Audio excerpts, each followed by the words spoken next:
Hai semuanya, gimana kabar kalian? Semoga selalu dalam keadaan baik. Welcome back di Andre Kristen Channel, dan ini adalah segmen analisa pagi, segmen di mana kita akan mengulas untuk update news dan juga pergerakan dari market, khususnya market dari Bitcoin.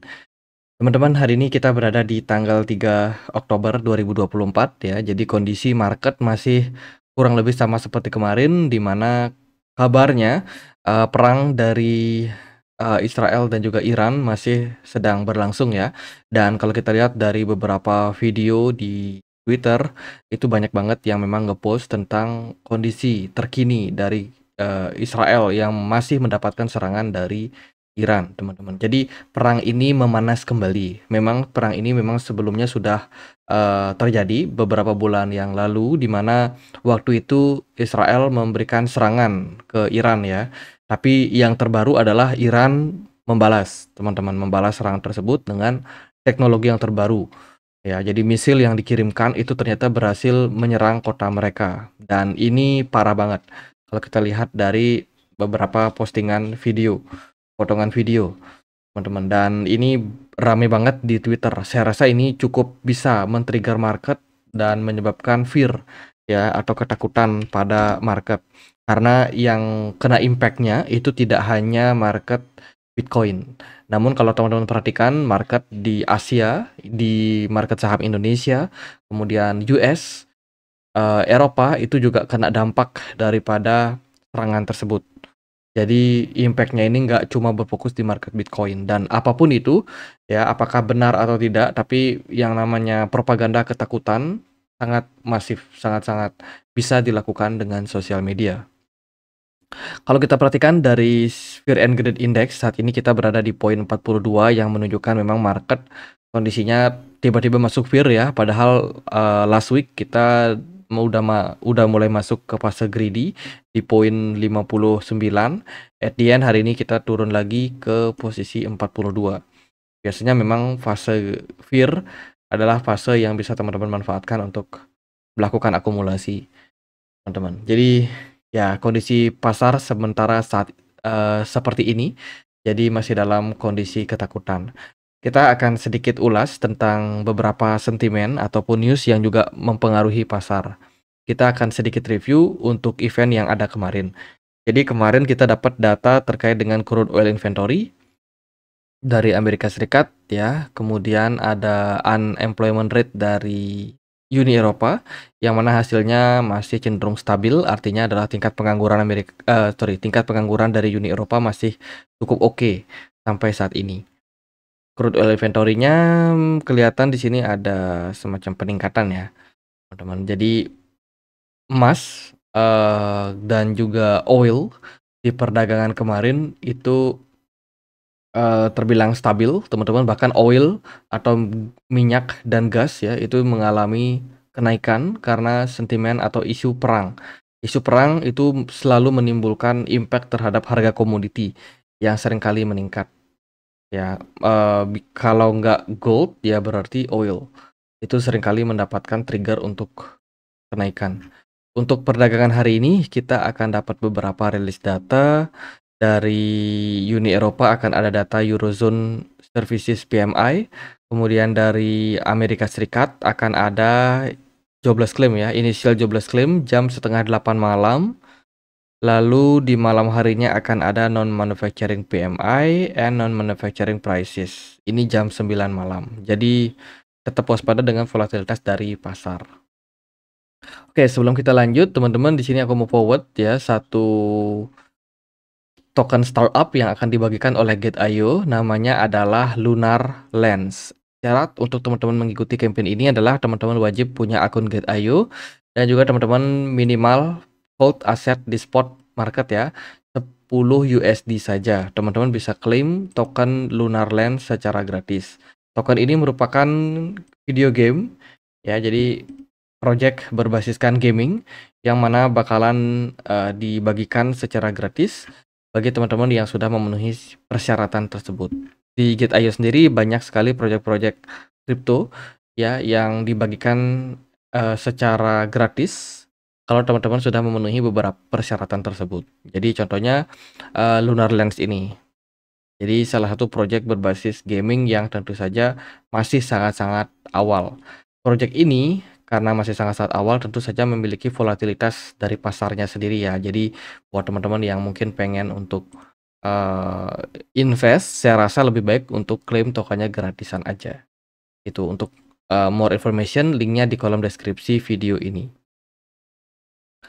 Oke, lanjut. Kita akan lihat kondisi dari inflow and outflow dari beberapa hedge fund. Kemarin outflow besar banget, langsung ekstrim ya, teman-teman, karena kepanikan dari pasar terkait dengan perang yang sedang terjadi. Bitcoin spot ETF Amerika Serikat kemarin mengalami outflow yang cukup tinggi. Kalau kita lihat dari data sini, net outflow-nya sekitar 242 juta US dollar. Kemudian Ethereum juga nggak kalah mendapatkan outflow yang lumayan signifikan. Jadi semuanya terjadi begitu saja, begitu cepat, teman-teman. Kemudian berita terbaru datang dari Franklin Templeton yang akan melakukan ekspansi terkait dengan tokenisasi real world asset ya, ke jaringan dari blockchain Aptos.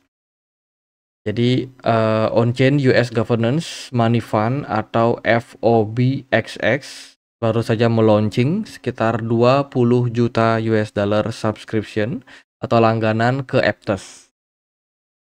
Ini tentu saja adalah pemanfaatan blockchain dari Aptos yang semakin lama semakin meluas disupport oleh beberapa perusahaan hedge fund. Ini bisa jadi salah satu sentimen yang bagus untuk Aptos ke depannya. Kemudian ada berita terkait dengan jumlah tingkat pendapatan dari para miners yang semakin kesini semakin menurun. Kalau kita perhatikan ya, puncak tertinggi miners mendapatkan cuan itu di bulan Maret tahun ini, teman-teman. Tapi setelah bulan Maret tersebut, bulan berikutnya bulan April, Mei, Juni, sampai September kemarin itu terus mengalami penurunan. Artinya adalah kondisi miners semakin kesini semakin kesulitan, teman-teman, karena cuan mereka nggak sebanding ternyata dengan harga dari Bitcoin yang terus mengalami koreksi dalam beberapa fase terakhir. Tentu saja dilihat dari sini bisa menjadi salah satu sentimen yang negatif untuk para miners. Itu sih, jadi kalau kita lihat memang miners ini masih dalam posisi yang mengkhawatirkan. Kemudian dari berita yang lain adalah Rusia pelan-pelan sudah memberikan izin untuk penambangan kripto di beberapa negara bagian saja. Tapi ini sudah membuat kekhawatiran Amerika Serikat, terutama dari regulatornya.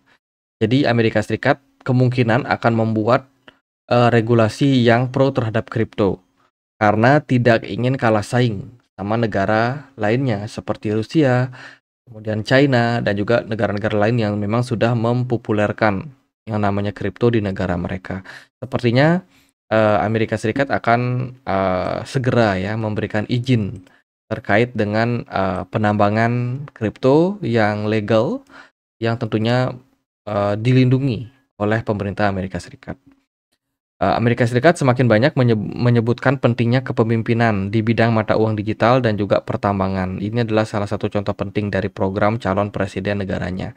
Jadi baik dari Donald Trump yang bakalan maju maupun Kamala Harris sekarang sudah membentuk komite atau mungkin tim sukses ya untuk mendukung inovasi dari aset digital. Jadi kita akan melihat ini menjadi salah satu hal yang bakalan memperebutkan banyak suara teman-teman terkait dengan penambangan dari aset kripto. Oke, ini dia berita dari Middle East yang men-trigger ya sell off terjadi di banyak sekali market ya, baik itu di market Amerika Serikat, Russell 2000, terus juga Bitcoin ya, itu impact daripada serangan misil yang diluncurkan oleh Iran ke Israel. Lalu berita yang lain datang dari FTX. FTX Exit saat ini prepare untuk menjual sekitar 38 juta US dollar berupa Worldcoin. Worldcoin diskon ya, atau WLD diskon, karena FTX Exit berencana untuk melikuidasi asetnya. Oke, itu dari beberapa sentimen dan juga news dari pasar. Kalau kita lihat dari pergerakan Bitcoin masih bertahan di kisaran 1.300-an. Bitcoin masih bertahan di level support yang menurut saya cukup kuat. Semoga dia tidak menjebol level tersebut ya. Dilihat dari pergerakan market, volume perdagangan lumayan tinggi di perdagangan kemarin. Kemudian dari smart money-nya kosong, jelas ya. Kondisi pasar masih dalam tekanan jual. BTC Dominance naik 2% guys. Apa kabar untuk altcoin? Pasti ketekan parah ya altcoin. Karena BTC Dominance-nya naiknya lumayan tinggi.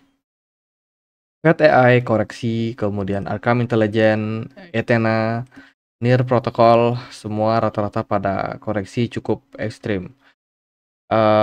Indeks dolar di perdagangan kemarin mulai sedikit ada rebound, naik 0,4%, sementara Bitcoin negatif. Kalau kita lihat dari pergerakan di perdagangan kemarin sih, saya melihat pergerakan Bitcoin ini sudah mulai layak ke fase cicil beli. Ya, meskipun belum ada indikasi reversal, namun pergerakan Bitcoin sudah berada di area support kisaran 60.000. Level support yang menurut saya secara psikologi juga level support yang cukup solid untuk pasar.